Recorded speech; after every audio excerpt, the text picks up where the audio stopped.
بسم اللہ الرحمن الرحیم۔ پہلے وقتوں میں کسی کو کوئی بھی حاجت درپیش ہوتی یا کوئی مشکل ہوتی تو وہ حاجت مند کوئی کام کرنے سے پہلے مشورہ لینے کے لیے کسی بزرگ کے پاس ضرور جاتا تھا۔ اس لیے ایک غریب اپنی غربت کی شکایت لے کر حضرت شیخ سعدی رحمۃ اللہ علیہ کے پاس گیا اور کہنے لگا کہ میرے بچے زیادہ ہیں اور میری آمدنی کا کوئی ذریعہ نہیں ہے۔ اب مجھ میں فاقے کی ہمت نہیں رہی۔ کئی مرتبہ خیال کرتا ہوں کہ یہاں سے کہیں اور چلا جاؤں، مگر میں یہاں سے چلا گیا تو میرے بعد یہ لوگ مجھ پر طعنہ زنی کریں گے کہ اپنی اولاد کے متعلق یہ کتنا بے مروت نکلا کہ اپنی سہولت اور آرام کے لیے اپنے بیوی بچوں کو تنگ دستی میں چھوڑ کر چلا گیا ہے۔ آپ ہی کوئی مشورہ دیں، آپ تو علم حساب کے ماہر ہیں، مجھے کسی بادشاہ کی نوکری میں دے دیں، آپ کا احسان ہوگا۔ حضرت شیخ سعدی رحمۃ اللہ علیہ نے اس سے کہا کہ بادشاہ کی نوکری کے دو رخ ہوتے ہیں، اول رزق کی امید اور دوم جان کا خطرہ۔ عقل مندوں کی رائے کے مطابق رزق کی امید پر جان کو خطرے میں نہ ڈالو۔ اس شخص نے کہا، اے شیخ، یہ میرے سوال کا جواب نہیں، آپ کو میرے دکھوں کا اندازہ نہیں ہے۔ جب میں خیانت نہیں کروں گا تو بادشاہ کیوں مجھ پر غصہ ہوگا؟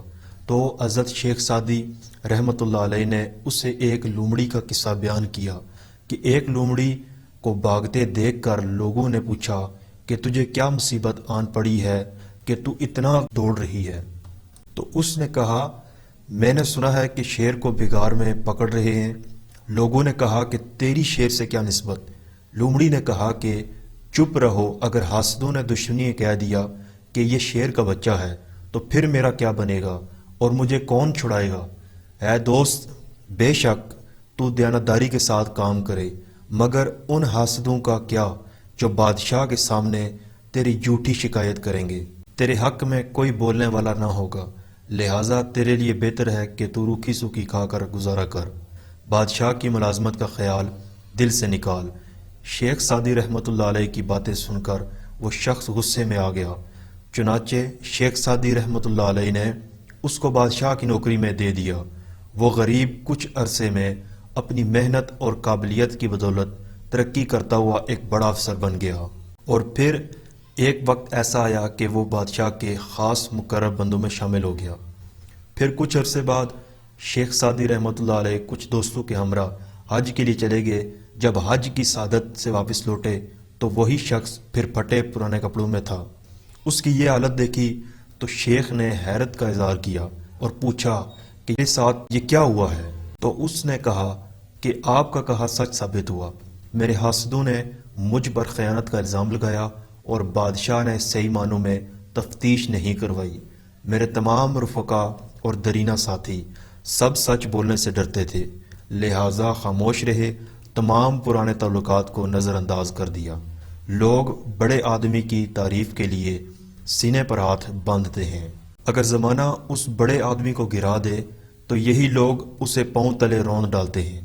حضرت شیخ سعدی رحمۃ اللہ علیہ نے اس سے کہا کہ تو نے میرا مشورہ نہ مانا، اور میں نے تجھ سے نہیں کہا تھا کہ بادشاہوں کی نوکری دریا میں رہنے کے مترادف ہے، جس میں بڑا خطرہ ہے، اور میرے کان میں نصیحت کی بات نہیں پہنچتی؟ تو کیا تو جانتا نہیں کہ میرے پاؤں میں بیڑیاں پڑ سکتی ہیں؟ اگر تجھ میں دوسری مرتبہ ڈنگ کھانے کی سکت نہیں ہے تو بچوں کے بل میں کیوں انگلی ڈالتا ہے؟ نصیحت ضرور نفع دیتی ہے، دانا شخص اپنے تجربے اور علم کی بدولت تمہیں کوئی نصیحت کرتا ہے، جبکہ بیوقوف شخص اپنی نہ تجربہ کاری اور کم علمی کے باعث سراسر نقصان اٹھاتا ہے۔